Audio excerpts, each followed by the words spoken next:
ایک اونٹ روتا ہوا خون کے آنسو بہاتا ہوا میرے کریم نبی کی خدمت میں حاضر ہوا، مصیبتوں میں جکڑا ہوا سر میرے کریم نبی کے قدموں پر رکھا۔ رسول کریم نے جب اس اونٹ کے چہرے پر پریشانیوں اور مصیبتوں کے آثار دیکھے تو میرے کریم نبی نے فرمایا، اونٹ تجھے کیا ہو گیا ہے؟ تجھے کیا ہو گیا ہے؟ تیری آنکھیں رو رہی ہیں، تیرا دل کٹا جا رہا ہے، تیرا کلیجہ منہ کو آ گیا ہے، تیری آنکھوں سے نکلے آنسو بتا رہے ہیں کہ دنیا والوں نے تجھے بہت زیادہ دکھ دیے ہیں، دنیا والوں نے تجھے بہت درد دیے ہیں، تیرا جینا حرام کر دیا دنیا والوں نے۔ اے جوانو، ظلم کسی انسان پر ہو یا جانور پر، ظلم کا بدلہ چکانا ہی پڑے گا۔ کسی کی آنکھوں سے آنسو نکال کر، کسی کی زندگی خاک میں ملا کر، کسی کی جوانی خاک میں ملا کر اپنی باری کا انتظار ضرور کرنا، اس لیے کہ قدرت جب تھپڑ مارتی ہے تو وہ دل پر نہیں سیدھا روح پر اثر کرتا ہے۔ میرے کریم نبی سے پوچھا گیا، یا رسول اللہ اصلی مسلمان کون ہے؟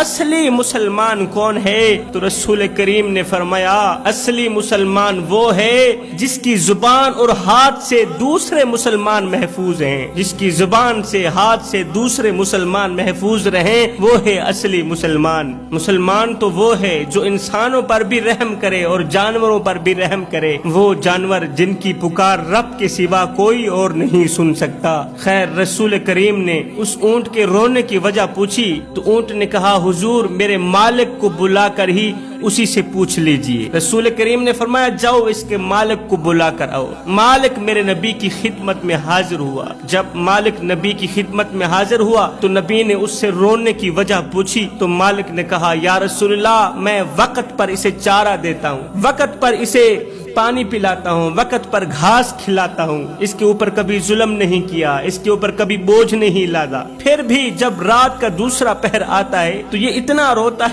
روتا ہے کہ اس نے تو مجھے پریشان کر رکھا ہے، اس کے رونے کی ابھی تک کوئی وجہ سامنے نہیں آئی۔ اے جانوروں کی بولیاں جاننے والے نبی، آپ میرے اونٹ سے پوچھنا کہ آخر یہ کیوں روتا ہے۔ میرے رسول کریم صلی اللہ علیہ وسلم نے اس رونے والے اونٹ سے پوچھا، اونٹ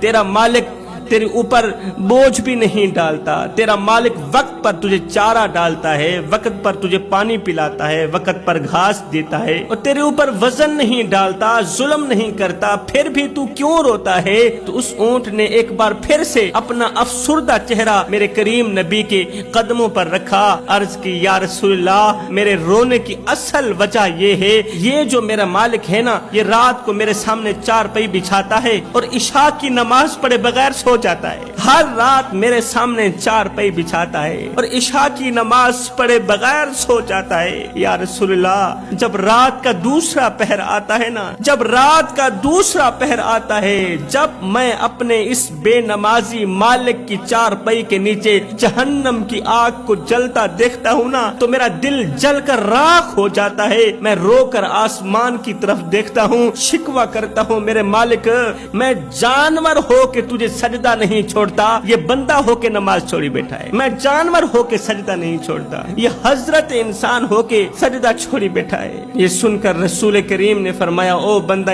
خدا، نماز پڑھا کر اس سے پہلے کہ تیری نماز پڑھی جائے، مسجد کی طرف آ جا اس سے پہلے کہ اللہ تجھے اپنی طرف بلا لے۔ جوانو، آج ہماری جوانیاں کس رخ پہ چل پڑی، آج ہماری جوانیاں کس سمت پہ چل پڑی، کس سائٹ پہ چل پڑی۔ ہے جوانی میں تو اس درد کو پیدا کرنے کی ضرورت تھی کہ ہم نے مرنا بھی ہے، جوانی میں تو اس کیف کو پیدا کرنے کی ضرورت تھی کہ ہم نے قبر میں بھی جانا ہے،